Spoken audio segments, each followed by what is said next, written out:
фурудгоҳи байналмилалии шаҳри душанбе.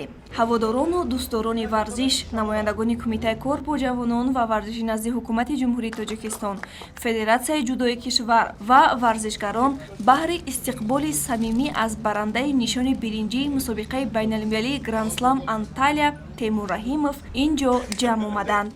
Ёрону ақрабо бо гулу гулдаста ин паҳлавони номуварро бо ҷоизаи навбатӣ табрик намуда ба ватан хушомадӣ гуфтанд.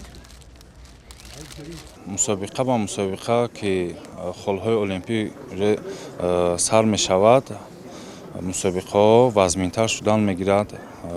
бинед ки дар вазни ҷамъи 100 килограмм 37 довталаб барои медалҳо қувозмоӣ карданд ва бар 4 нафар муяссар гардид ки медалҳои ин мусобиқаро ба гардан овезанд. дар имсол нақшаҳое ки мақсадҳое ки гузошта будем ба даст гирифтани медалҳои бозиҳои Осиё ва қаҳрамонии ҷаҳон аст.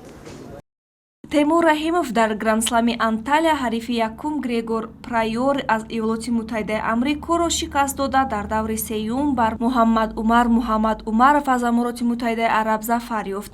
Раҳимов дар чорякниҳоӣ аз ҷудочии Маҷористон Ричард Сипоч мағлуб шуд ва дар даври тасаллубахш бар Ушанги Кокаурии Озарӣ пирӯз гашт. Дар мубориза барои касби нишони биринҷӣ Ҷозеф Терхеки фаронсавиро ноком сохта сазовори мақоми сеюм гардид.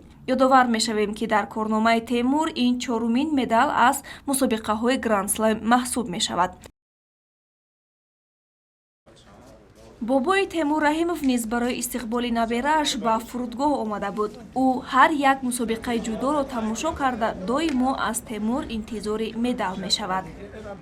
таманно дорем ки ҳамаи варзишгарони Тоҷикистон ба ҳамин муваффақиятҳои Темур ноил гарданд, дар бари Темур бошанд, доим ҳамсафари бошанд ва парчами давлати азизамонро дар байни давлатҳои абадқудрати ҷаҳон баланд бардоранд ва миннатдории худро ба давлату ҳукумату ба ҷаноби олӣ миннатдории худ баён мекунем ки ба ҳамин хел шароит муҳайё шудааст ки варзишгарони мо ба дилхоҳ давлатҳои абадқудрати ҷаҳон рафта обрӯи миллатамон, обрӯи давлатамонро барӯшта истодаанд.